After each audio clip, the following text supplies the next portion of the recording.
Hello everyone and welcome to Unit 2. So for Unit 1, everything looks good so far. I just started grading the unit assignments. I did get a head start on the quizzes starting last week, and then also all of the discussion board posts should be graded at this point. I didn't take a look this morning though, just in case some people have submitted it over the last day or two. But the point of this video is to briefly go through and talk about what to expect for Unit 2. So for in Unit 2, you are going to be reading chapters 3 and 6 in Helkowski.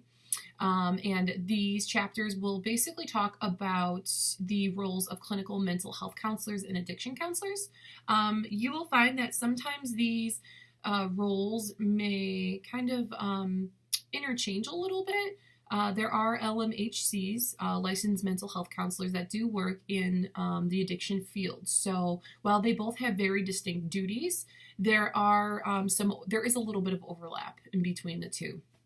And so then what you're going to do for other tasks in Unit 2, you are also going to watch the video of mental health, so what happens in counseling, which is a pretty informative, briefer video that discusses how clients aren't necessarily your friends, and it's very important to distinguish that with them and also to maintain that professional role.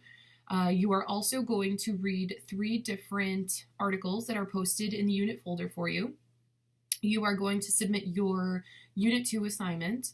You are also going to complete the discussion board number 2, which I'll go over in just a second. And then also in the discussion board area, there is a Dropbox specifically for the topic of advocacy paper.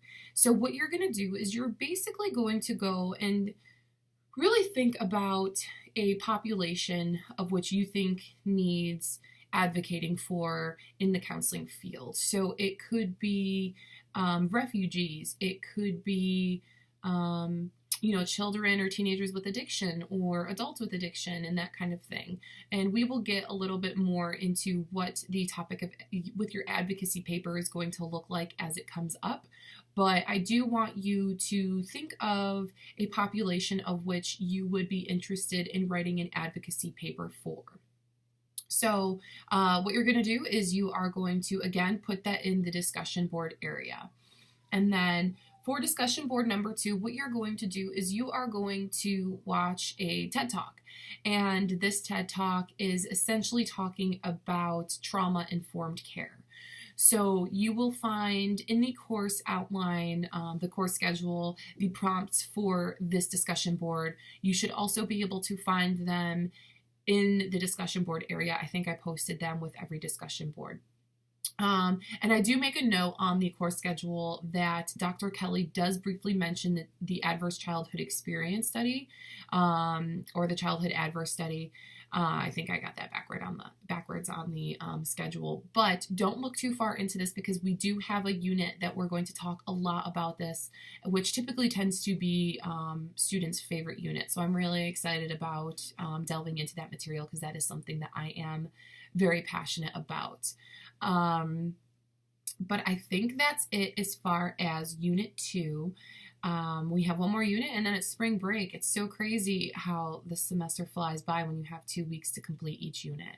And then the other thing that I do want to note is towards the end of the semester, actually the last conclusion unit, you are going to have your interview of a professional paper due. And what this is you are going to have to do a face-to-face interview with a professional in the counseling professions of your choice. So I do encourage students to start thinking about that and kind of seeking out, professionals at this point in time. You don't have to nail anyone down. Perhaps it's just a good idea to consider what profession you might be interested in. It's okay if you're not sure yet. We are only in Unit 2, and we will have a resource assignment due where you go through and list professionals in each of the counseling professions in your area, and you will post them as a class so that if you are having difficulty locating a professional in your area, it's a possibility that there was another student who located someone in that area. So we will again talk about that a little bit later. But if you have any questions or anything, please feel free to reach out to me. I am very accessible by email. But so far, so good. Everything looks great, and I will be grading your assignments. Your Unit 1 assignments should be back to you by the beginning of Unit 3. So I should have them back to you before the 25th of February. Depending on when you submitted it, I think the way that UB Learns generates assignments is whoever submitted it first ends up being last. So sorry, but I will have those assignments back to you. Again, if you have any questions, please feel free to reach out. Take care. Bye-bye.